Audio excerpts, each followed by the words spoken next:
our speaker. We're really pleased to present Andrea Kaminski. She is the Executive Director of the League of Women Voters of Wisconsin. She came to the League in 2004 and has a background in nonprofit management. She was previously Director of Development with the Meritor Foundation, and there she raised funds for a new child and adolescent psychiatric hospital, and along with other programs. She served for 6 years on the board of the Urban League of Greater Madison. She lives in Madison and enjoys kayaking in Wisconsin's lakes and rivers. So you're in the right state for that, that's for sure. I just want to say also a quick thing about the League of Women Voters in Wisconsin. If you're not familiar with the organization, they are a nonpartisan grassroots organization working to encourage active and informed participation in government. Someone similar to us, I suppose, only a lot more organized than we are. They were formed in 1920 by suffragists who fought for decades to win the right to vote for women. However, now, they include both women and men, in case any of you guys want to get involved. So when are you going to change the League of Voters? I'm just kidding. Get that joke, I wonder. There are 17 locals in Wisconsin, including Janesville and Beloit. So let's give a big hand for Andrea Kaminski.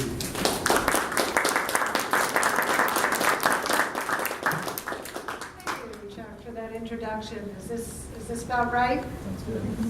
Okay. I'm wondering. Actually, I feel like it's kind of high. So. All right. So, thank you for that introduction. Actually, my first awareness of politics was when I was a child. And my parents, my dad was getting ready to vote for John Kennedy and my mom for Richard Nixon. And I was very fortunate to be in a family where they would have discussions about that over the dinner table every night.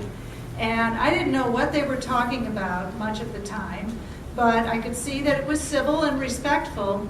And I also figured out that they both had to vote, if only to cancel out the other one, you know. So that was probably a good preparation for my eventual work with the League of Women Voters.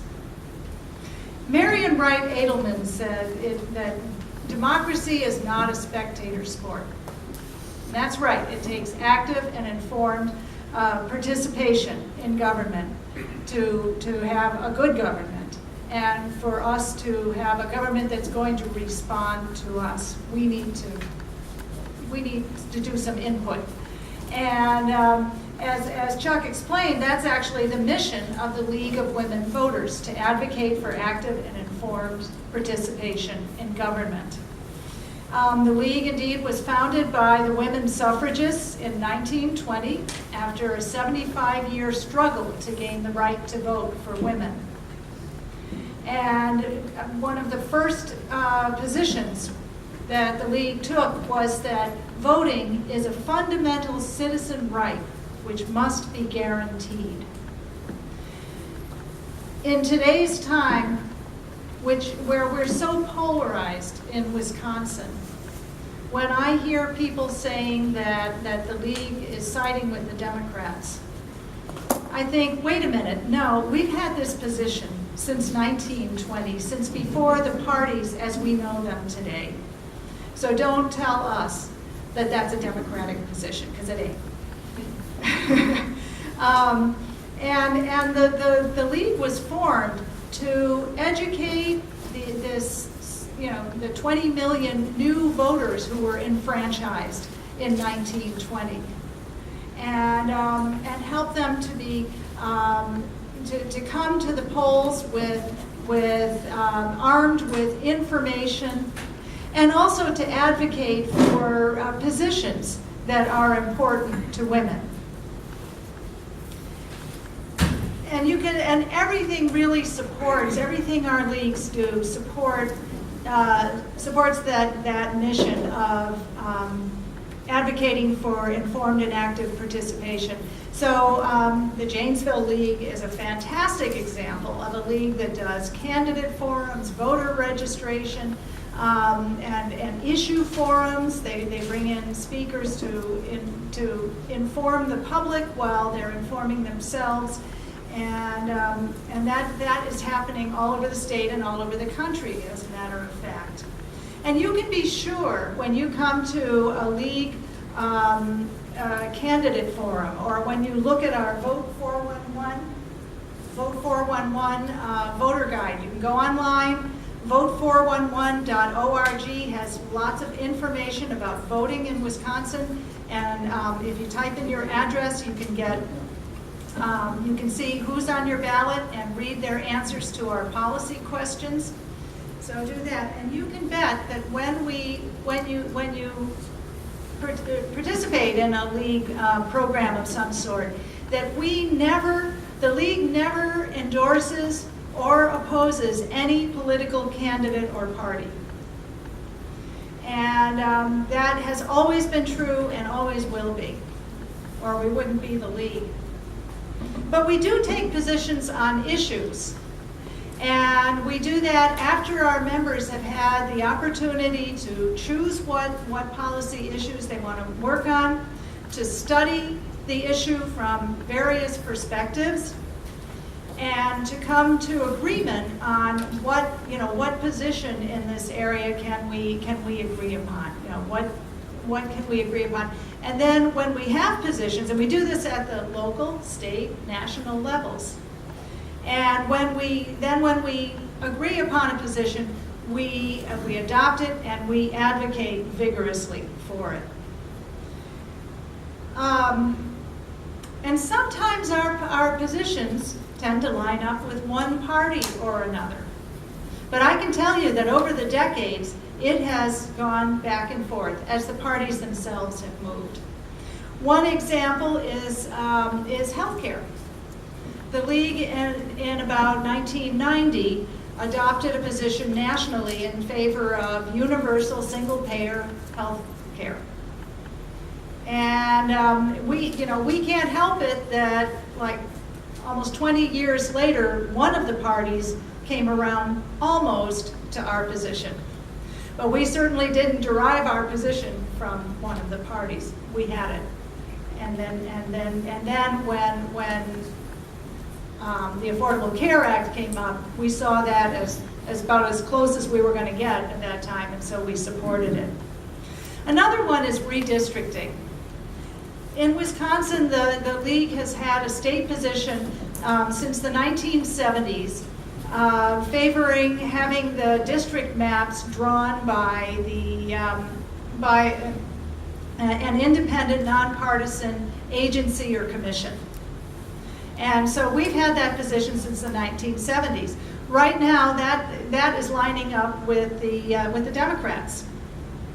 But I have a letter in my office up in Madison from Representative Dave Travis, who was the Democratic majority leader in the Assembly in the 1980s, and he wrote a letter to us just lighting into the league and saying, I can't believe that the league was supporting this pro-Republican plan that would take the ability to draw district maps away from the purer than the driven snow elected representatives of the people and give it to an elite gaggle of lawyers, is what he said.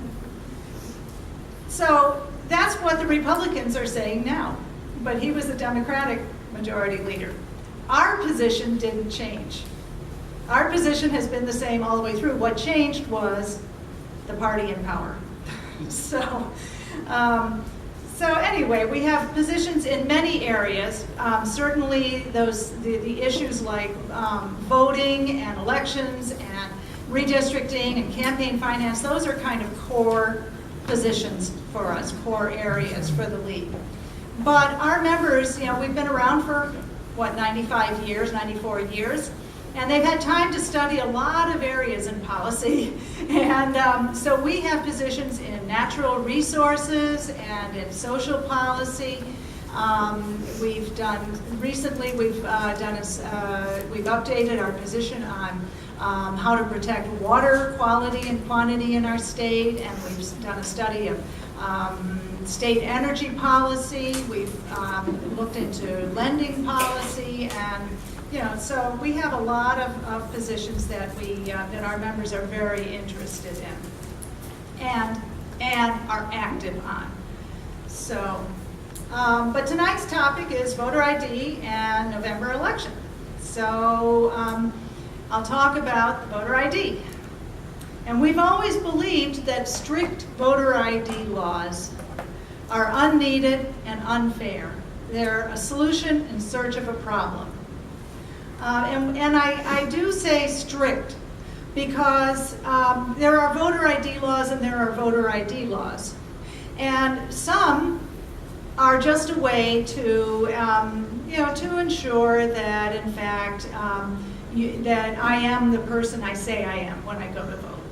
That's fine. That's not so bad. But when the law is structured in such a way that it leaves 10% of the voters out, then it's not a way of protecting elections. It's a way of keeping voters from participating.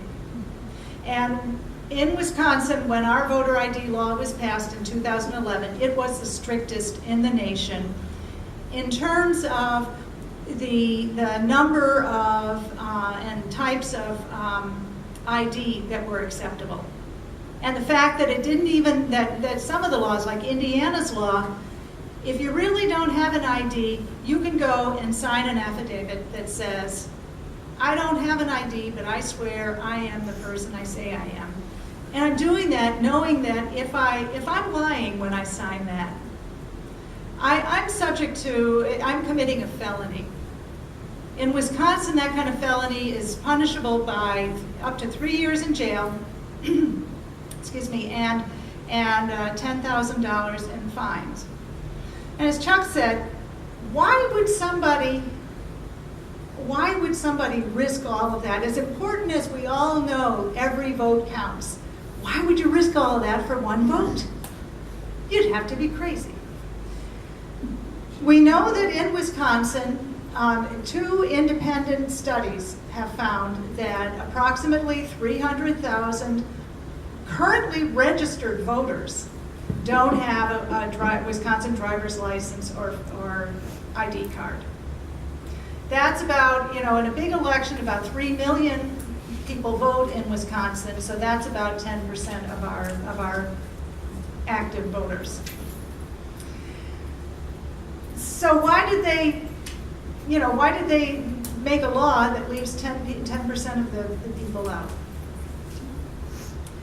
Like gerrymandering, we think that this kind of law is a way that partisan politicians seek to choose their voters. And we're supposed to be choosing them, last I heard. So, and what's worse is changing the rules when an election is already underway, and that's what we've had happen this fall. People had already, almost 12,000 people had already had their ballots mailed out to them, their absentee ballots, with no instructions about ID, and approximately 800 of them had actually returned their ballots. And now that the local election officials had to write to all of them and tell them, now you've got to send a picture of photocopy of your photo ID. Never mind that with a mailed-in ballot, what are you going to do with a photo ID? It's like, at least if you come in person, I can look at you and I can look at the ID and say, yeah, he looks kind of the same, but the mailed-in ballot doesn't make sense. So anyway, back in 2011, when this law was passed, the League of Women Voters challenged the law based on our state constitution.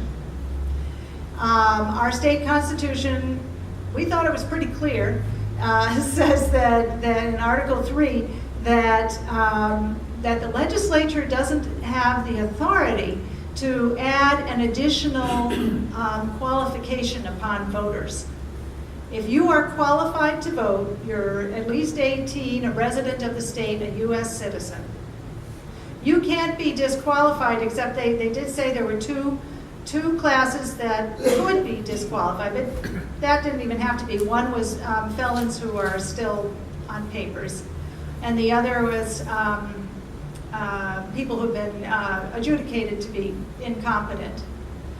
But you could be, older than 18, a U.S. citizen, a resident of the state, and you still, if you didn't have an ID, you wouldn't be able to cast a vote and have it counted. Or you won't be able to, I should say. We're back, ID is in effect. So that's why we sued. And we won a victory in circuit court, won an injunction. And then there was another case, a separate case, also in the state courts that won another state injunction. Those injunctions held for quite a while, through 5 elections. Through 5 elections, no citizen in Wisconsin was disenfranchised by the voter ID law because of these injunctions in state court.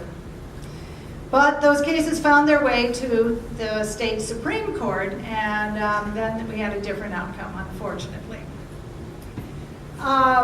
In the meantime, though, while those injunctions were in place, our friends at ACLU and other organizations were putting together a fantastic federal case with a huge body of evidence showing real people who are disenfranchised by the law, and also showing that they showed the 300,000 who don't have an acceptable ID, and they showed that you're more likely not to have an acceptable ID if you're Black or Latino, and that it's likely to be harder to get one if you're Black or Latino. So they put together a fantastic case, and also won an injunction at the first level in the court, the circuit court level. That went to the appeals court, and that's what has blown up in the last month or so. And the appeals court heard oral arguments September 12th, and this was right after the governor announced that he had this fantastic new procedure. That it was something to the Wisconsin Supreme Court said, well, this law could be constitutional if you do certain things, if you make it so nobody has to pay for a birth certificate in order to get an ID. So the governor worked out a way to make that happen. Hasn't been tested yet, or at least not before about a month ago. But so his attorneys, the state's attorneys, went to the 7th Circuit and said, and in the appeal in the oral arguments, and said, no problem, Wisconsin is all ready to implement this law. We've got this new procedure that hasn't been tested, but it's on the books, and we can do it. And so the 7th Circuit, there were 3 judges, and they thought about it for about 2 or 3 hours, and then they said they didn't rule on the merits of the case, but they stayed the injunction. So voter ID went into effect on September 12th. So the state, everybody starts getting ready, and the GAB and groups like ours and so forth are getting ready to help voters get an ID, help them understand how to comply with the law, and so forth. In the meantime, there have been a few more appeals. There's still an outside chance that the injunction could be reinstated. We're sure not counting on it. At this point, the election is less than 4 weeks, or 4 weeks from today. Is today Tuesday? No, it's Wednesday. It's less than 4 weeks away. So, our job now is to help everybody understand what they need to do, and get an ID if they don't have one. And it is a big job.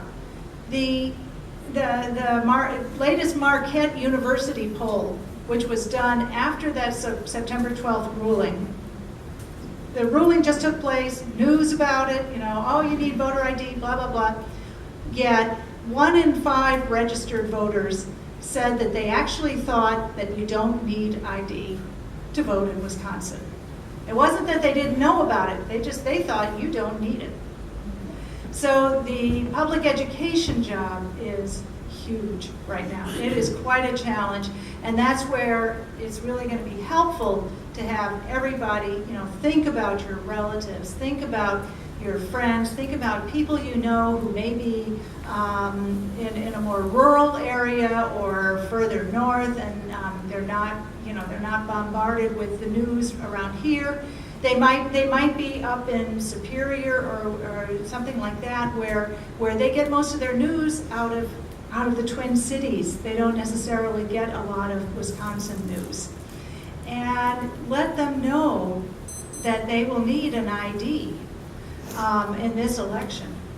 And let them know that if they don't have one, they have to start right away. But I'll come back to that. Wisconsin actually has a long tradition of clean elections and high voter turnout, and the two are connected. It's no accident. We have a tradition of policies that make elections free, fair, and accessible up until about 2011. And we have a nonpartisan election. We have nonpartisan election administration at both the state and local levels. The Government Accountability Board, which was created in 2007, we supported that, is in most states you have an elected partisan Secretary of State who oversees elections. Here we have a nonpartisan board of former judges. Nobody agrees with them all the time. The league doesn't agree with them all the time. But what I've noticed is that when you go, they listen to you. They listen to everybody who comes to them. They take it seriously, and they make the best decisions they can. And we know that they don't have, that they're not elected officials themselves with an agenda. We have election day registration, and that's terrific. I mean, that saves so many problems. It reduces the number of provisional ballots.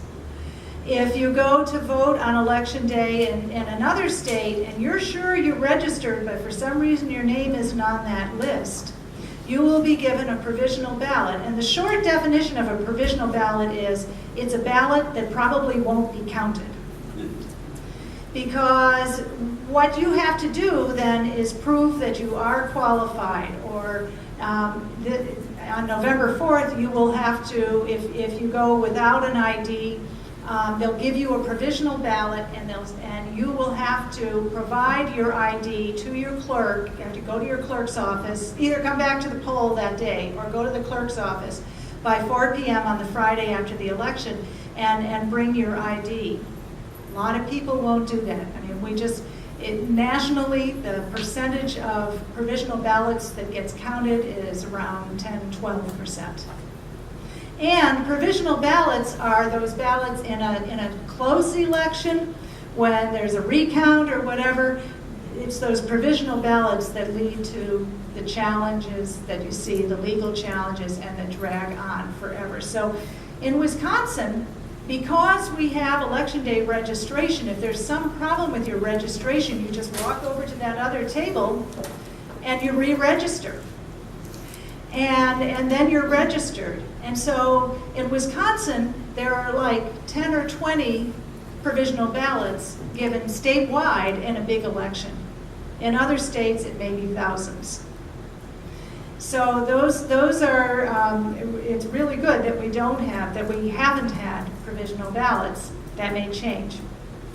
We have no excuse absentee voting. You can vote early. That has been restricted in the past couple of years, but still, those are things that reduce lines at the polls and make voting more accessible for more people.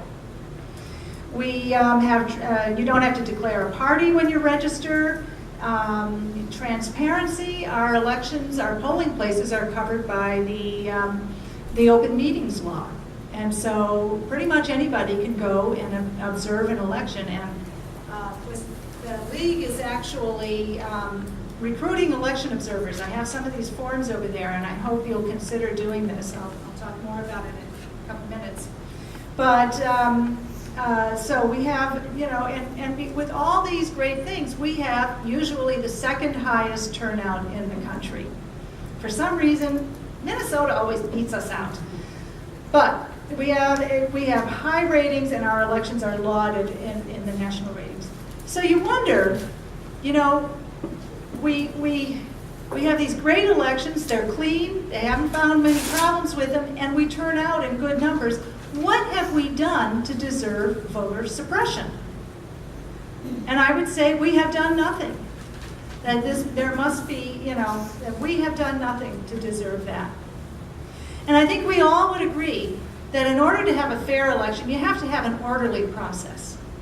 And changing the rules when the election's already underway is a way to throw a wrench into that orderly process.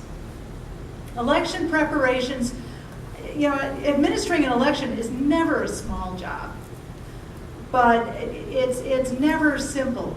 And then when you do change the rules, that really damages all the preparations and that orderly process. And attorneys for the state in the Seventh Circuit, you know, they went and they said, Wisconsin's ready because we have this great process that we've just figured out. So people can get an ID without a birth certificate. What they totally ignored is that Wisconsin has the most decentralized election system in the country. Our elections, in other states, the elections are administered on the county level. In Wisconsin, they're administered on the local level. And so we have 1,852 municipal clerks who now have had to learn about the photo ID law, and they have to train their poll workers, they have to update their materials, they have to have all their procedures in place for dealing with the provisional ballots that they're likely to have, and so on and so forth. So it's costing them, I'm hearing from clerks that it's costing money for mailings and materials they have to make, and it's certainly costing them a lot of time. So what can we expect? Well, some confusion. We've already got that. We know that 1 in 5 registered voters thinks, at least as of a week or so ago, after the ruling, they thought that they wouldn't need to show an ID. The Attorney General is now saying that if